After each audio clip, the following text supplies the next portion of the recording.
Selamat pagi Pak, perkenalkan nama saya Yuliana Ratna Anjani, biasa dipanggil Anje, NIM 18030061. Di sini saya akan mereview buku Gerakan Sosial. Kirim keketataan. Sejarah manusia ada selalu menjadi orang-orang dengan kemampuan yang berbeda. Dalam beberapa kasus, cedera atau penyakit meninggalkan seseorang dengan permanen berubah karena polio mengubah hidup Bugrove. Dalam kasus lain, seorang terlahir dengan perbedaan fisik atau mental yang menimbulkan tantangan. Di Amerika Serikat, undang-undang tentang penyandang disabilitas sudah ada sejak zaman kolonial, sebelum negara tersebut mendekat dari Inggris Raya. Kehidupan di kolonial sangat keras, sulit bahkan bagi orang tanpa cacat untuk bertahan hidup. Tetapi mereka yang berjalan dengan pincang, kehilangan satu lengan atau tidak dapat mendengar dengan baik, mungkin kita bisa melakukan kerja keras yang diperlukan untuk hidup di perbatasan Amerika. Kolonis biasanya tidak mendiskriminasikan individu semacam itu. Lebih, namun komunitas yang dipimpin oleh amal Kristen merasa berkewajiban untuk membantu merawat tetangga mereka yang cacat. Sejak awal di penjajahan mengeluarkan undang-undang untuk melindungi penyandang disabilitas. Sebuah undang-undang disarankan pada tahun 1636 untuk memenuhi kebutuhan mereka yang tidak lagi berbadan sehat. Itu berlaku untuk semua pria yang menyediakan layanan militer untuk kolonial. Sebuah undang-undang yang disahkan pada tahun 1694 mewajibkan setiap kota untuk melakukan perawatan yang efektif dan membuat ketentuan yang diperlukan untuk bantuan, dukungan, dan kemampuan orang yang terganggu. Namun pada awalnya hanya ada sedikit lembaga yang menyediakan perawatan bagi masyarakat untuk memenuhi undang-undang semacam itu. Sheriff setempat mungkin percaya bahwa perlu untuk menahan seseorang dengan gangguan mental di dalam ruangan terkunci atau bahkan di penjara untuk perlindungan mereka. Di beberapa komunitas gereja lokal mungkin mengumpulkan uang untuk penyandang disabilitas yang miskin, bahkan dengan niat terbaik. Perlakuan terhadap individu penyandang disabilitas di kolonial Amerika tidak pernah ideal. Beberapa komunitas untuk membatasi tanggungan mereka mengesankan undang-undang terhadap orang luar penyandang cacat, orang asing dengan disabilitas, atau sebuah obat kolonial untuk penyakit mental. Dokter kolonial berjuang untuk merawat orang-orang dengan penyakit mental. Beberapa buku kedokteran memang menawarkan beberapa nasihat untuk merawat kondisi ini. Tidak satu pun yang berhasil. Buku Fisika Primitif tahun 1747 menawarkan obat yang aneh. Pertama, kepada korban penyakit mental seperti itu mungkin diracun dengan dicambuk jika mereka tinggal di komunitas baru terlalu lama.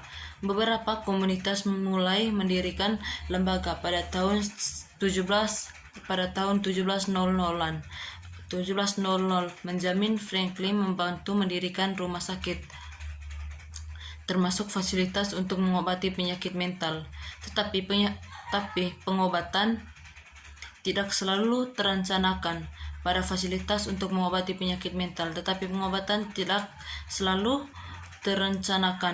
Pada tahun 1956, petugas rumah sakit mengikat pasien ke dinding bawah tanah. Rumah sakit memungut biaya bagi orang-orang yang datang untuk melihat pasien berolahraga di halaman untuk membuat pengunjung enggan. Ketika orang Amerika memenangkan kemerdekaan dari Inggris Raya selama Perang Revolusi, banyak hal berubah di Amerika Serikat yang baru. Dengan kemerdekaan muncul tanggung jawab baru bagi negara, termasuk hak untuk masyarakat cacat seringkali tidak menikmati hasil perang revolusi atau hak-hak yang dihasilkan perang. Banyak positif menganggap penyandang disabilitas sebagai beban potensi bagi pemerintah. Para penyandang disabilitas harus dirawat dan hanya sedikit keluarga yang mampu merawat anggota keluarga mereka. Hal ini menyebabkan beberapa negara bagian mengeluarkan undang-undang yang baru dan dirancang untuk membatasi jumlah penyandang disabilitas di populasi negara bagian mereka. Undang-undang semacam itu tidak sepenuhnya baru dan telah ada di beberapa koloni sebelum perang. Hukum ini berlaku bagi mereka yang ingin berimigrasi ke Amerika Serikat yang masih muda. Undang-undang tersebut terkadang disebut Undang-Undang LPC dengan inisial singkatan dan kemungkinan akan menjadi tuntutan publik. Undang-undang lain yang berprasangka buruk terhadap penyandang disabilitas disahkan selama beberapa dekade setelah Revolusi Amerika. Salah satu jenis hukum yang menargetkan hak suara 1821 mengesahkan undang-undang yang melarang pria manapun di bawah perwalian orang lain untuk memberi suara. Virginia menegaskan undang-undang pada tahun 1830 yang menolak pemungutan suara kepada siapa yang tidak waras. Istilah umum yang bisa mencakup penyakit mental yang dapat diagnosis, gangguan spektrum autisme, gangguan bicara, cacat intelektual, dan perkembangan atau kondisi lainnya. Selama 3 dekade berikutnya, hampir selusin negara bagian tambahan mengesahkan undang-undang yang menolak memberikan suara kepada pria manapun yang dianggap tidak mampu secara mental atau di bawah perwakilan. Undang-undang ini didasarkan pada asumsi bahwa seseorang dengan penyakit mental atau cacat intelektual tidak dapat mengambil keputusan yang bijaksana dalam pemungutan suara. Pertama, baru hukum di tanah yang gratis. Ketika orang Amerika menegaskan kemerdekaannya dari Inggris Raya selama Perang Revolusi, banyak hal berubah di Amerika Serikat. Yang baru dengan kemerdekaan muncul tanggung jawab baru bagi warga negara, termasuk hak untuk memilih dan kebutuhan untuk membuat undang-undang sendiri. Mereka yang dianggap masyarakat cacat seringkali tidak menikmati perang revolusi atau hak-hak yang dihasilkan perang. Banyak politis menganggap penyandang disabilitas sebagai beban potensial bagi pemerintah. Para penyandang disabilitas harus dirawat dan hanya sedikit keluarga yang mampu merawat anggota keluarga mereka sendiri. Hal ini menyebabkan beberapa negara bagian mengeluarkan undang-undang baru yang dirancang untuk membatasi jumlah penyandang disabilitas di populasi negara bagian mereka. Undang-undang semacam itu tidak sepenuhnya baru dan telah ada di beberapa koloni sebelum perang.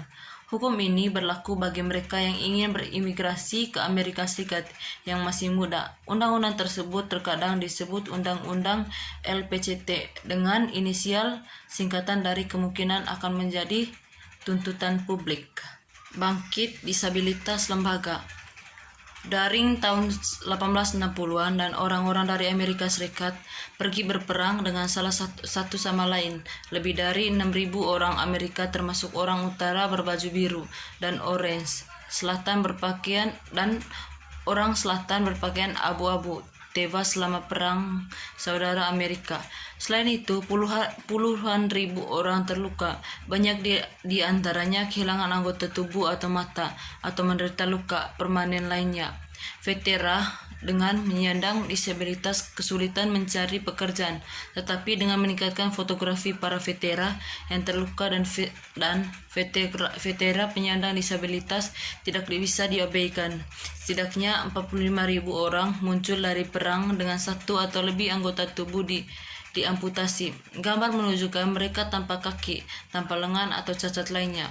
Dengan banyaknya luka amputasi, baru industri berkembang menyediakan anggota tubuh buatan dan pangkat adaptif lainnya untuk para vetera yang terluka. Pada tahun 1866 di negara bagian Mississippi, misalnya 20% dari pendapat negara bagian dihabiskan untuk menyediakan kaki palsu bagi para vetera perangnya. Penemu yang giat menemukan perbaikan dalam berpotensi. Paten kursi roda pertama dikeluarkan pada tahun 1869. Inovasi semacam ini membantu meningkatkan kehidupan para veteran perang serta mendukung sipil. Namun dengan begitu, banyak pria cacat di jalanan kota-kota mulai mengeluarkan hukum yang buruk. San Francisco, California menegaskan undang-undang semacam itu pada tahun 1867.